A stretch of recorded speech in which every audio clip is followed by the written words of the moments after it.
I had other stuff I was going to talk about today. Sidney Crosby was added to Canada's roster for the Worlds.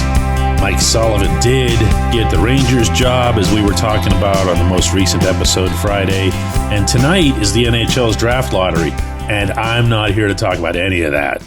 Good morning to you. Good Monday morning. I'm Dejan Kovacevic of DK Pittsburgh Sports. This is Daily Shot of Penguins. It comes your way bright and early every weekday. If you're into football and or baseball, I also offer daily shots of Steelers and Pirates, where you found this. But football and baseball, with all due respect to both sports, which I also love, just cannot rival what took place over this weekend in Dallas and in Winnipeg.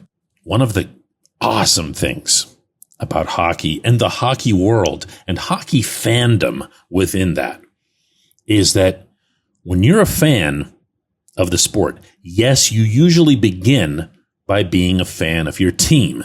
That's just normal. That's how it is in all sports. You soon find out that that's not enough. That's not going to get you very far in hockey circles, in the hockey community, whether that's online or just talking to people.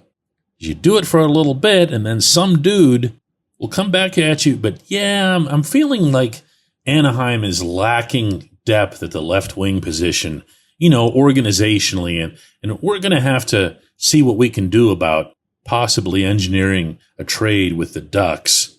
And you're sitting there going, what? Anaheim? Really? But you know what? It pays off. Every once in a while, it pays off. If you watched that game in Dallas the other night, you saw the Avalanche holding that 2-0 lead into that third period, and you saw Mikko Rantanen flying through that neutral zone like a 24-year-old Yevgeny Malkin, and that's exactly what he looked like, by the way.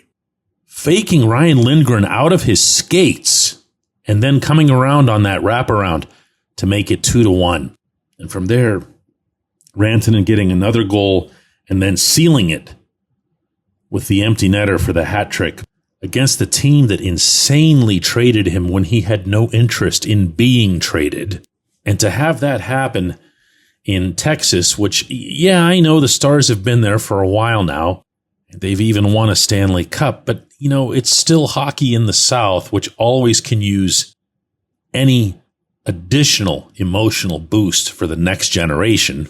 To have that scene play out down there, yeah, that was something special. To have it be on national TV, on ESPN, and have that whole audience tuning in, whether or not they were just checking in because they were waiting for SportsCenter to start or whatever, this was what they saw. This third period, this one-man wrecking crew in a sport that does not lend itself to one-man wrecking crews. Beautiful stuff. And yet it paled to what happened last night. I'm not just saying that because of my affinity for Winnipeg. That's a life thing, not a hockey thing that goes back many, many years. But more because, wow. How do you beat a storyline in which the number one team in the NHL, in the smallest market in the NHL, Winnipeg might look like it's a decent-sized city when you see some of the videos or photos or whatever that they'll show during the montages. It's a small city, and it has no suburbs. Okay, take that from somebody who's been there a lot. But then on top of that, for the Jets to be without Mark Scheifele, their best forward, got cheap-shotted and injured earlier in the series, to be without Josh Morrissey, their best defenseman, who got hurt early in this game, and to essentially be without Connor Hellebuck for all intents and purposes, the world's universally recognized best goaltender, except when the playoffs come around. And then on top of all that, to have Hellebuck give up 2 goals on the first 4 shots, the first of those 70 seconds in, who wins that game? But wait, there's more. Because the Blues are holding this lead, a 3-1 lead, to be specific, with just a couple minutes left in regulation. Jets pull their goalie, score. The final few ticks are at hand, and I'm talking about the final handful.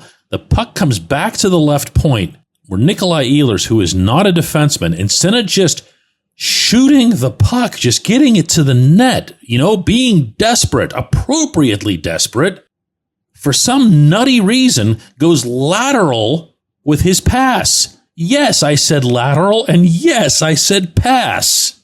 But it gets to Kyle Connor, who's one of the better trigger men in all of the NHL, and even Connor doesn't really shoot it. He fires it toward the front down low where Cole Perfetti is waiting to redirect it with 1.6 seconds showing on the clock. To describe that scene with the whiteout and everything else, yeah, I'm sure you would have had to have been there. I've been there for a whiteout, but not that. And it was so extraordinary, just from afar, that eventually, when Adam Lowry won the game on a deflection in front in second overtime, it was almost anticlimactic. Not quite, but almost. I don't usually like to do episodes of Daily Shot of Penguins and not really, get into the Penguins. But, my friends, this is the kind of stuff we got used to around here. Chris Kunitz's double OT goal, Game 7, against the Senators that sent the club back to the final and ultimately to a 5th Stanley Cup championship. That was just another event here. Around that time, there was so much of that. There was so much drama in individual series, especially against the Capitals, but also then when they would go on to the finals. It used to happen, all the time. All I'm saying today is that I miss it. And I'm sure I'm not alone. When we come back, J1Q. This episode is brought to you by Bet Online, your number one source for all your summer sports needs this season. From Major League Baseball, golf, NHL, NBA playoffs. Get the latest odds and lines, including all team matchups, player props, odds on just about everything that's out there. Head to the website today or use your mobile device to get in on the action. Bet Online, where the game starts.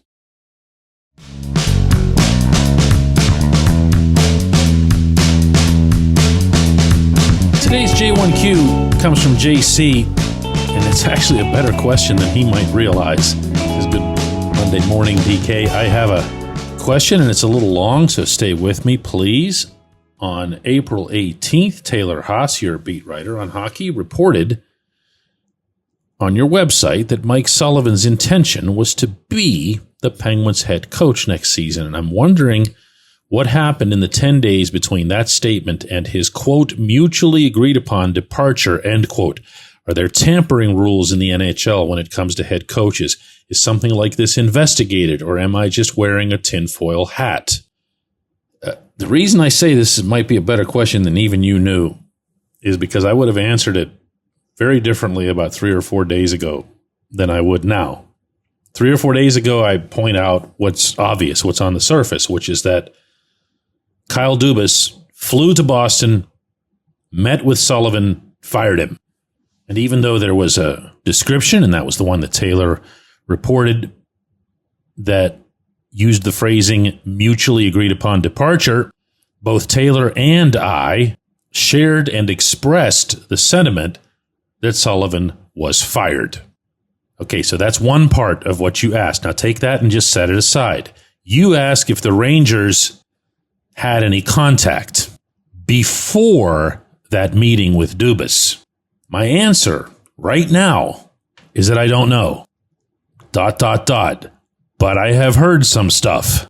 And while I don't believe that anything is going to come of it, because I'm quite convinced that both Dubas and Sullivan wanted things to go the way they did, so you're not going to see anybody pursue anything, I'm also increasingly of the belief that the Rangers, at the very least, knew something. How they knew it, exactly when they knew it, what it was that they knew, there's some work to do on that front. In the interim, I'm going to share with you, as I shared with the man himself via text, that I wish Sullivan nothing but the best in Manhattan, in both hockey and life. He was a consummate professional in his time here. I'll miss working with him. But I've also never been more convinced than I now am after this weekend, and I don't mean him getting hired there, that this move absolutely had to happen from the Pittsburgh perspective.